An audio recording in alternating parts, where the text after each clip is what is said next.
Thank you very much, Honorable Speaker. Honorable Speaker, what is happening today, or in the recent past, started like a joke from what many considered as mere statements by very top leaders of this country.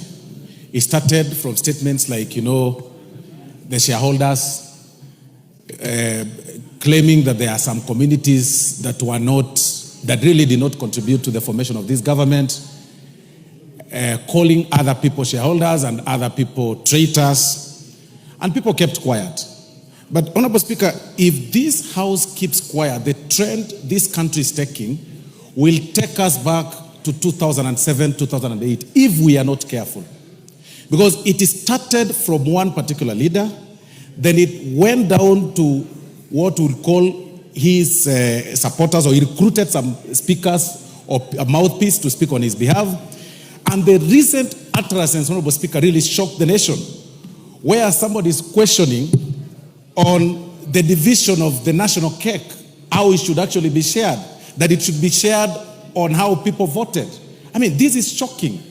What he did say is that if we go by that formula that he was proposing, then he should also propose that a certain section of people or a region should then not pay taxes. They should also not contribute to the national cake in terms of paying of taxes. That is exactly what the governor of Nyeri meant. And that is extremely selfish, being extremely selfish. But more important, Honorable Speaker, to what Honorable Okello has raised, yesterday was a bit embarrassing. This House passed last year's budget, 2023-2024, and they allocated funds to every arm of government. The executive got their vote, and in particular, the presidency got a budget to help them run their affairs. Every member of this House and even members of public know very well that each office is well equipped with a team of people, with a team that helps people that move around, the executive, members of the executive to move around, like His Excellency the Deputy President.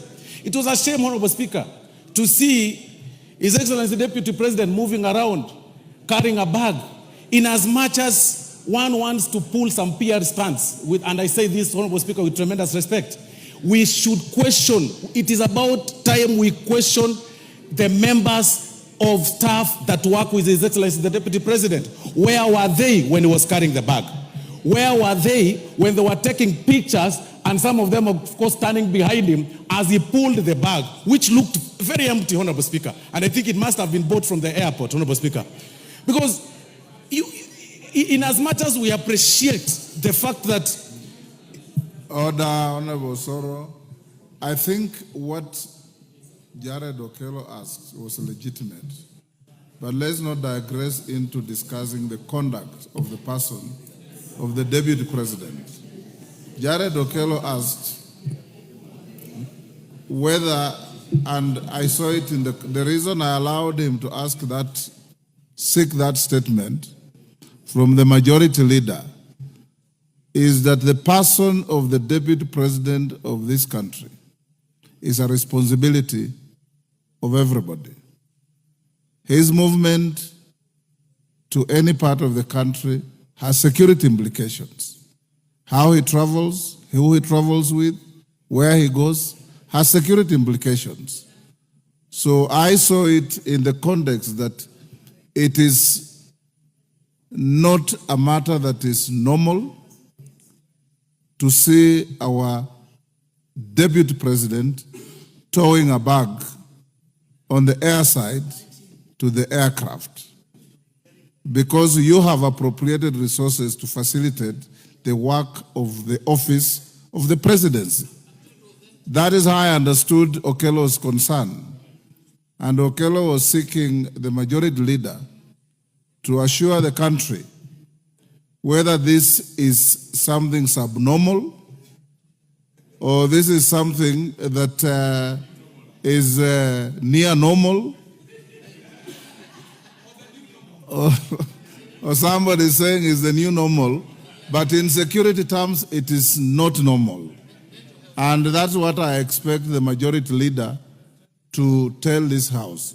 So anybody who seeks to speak to this can only confine yourself within that context.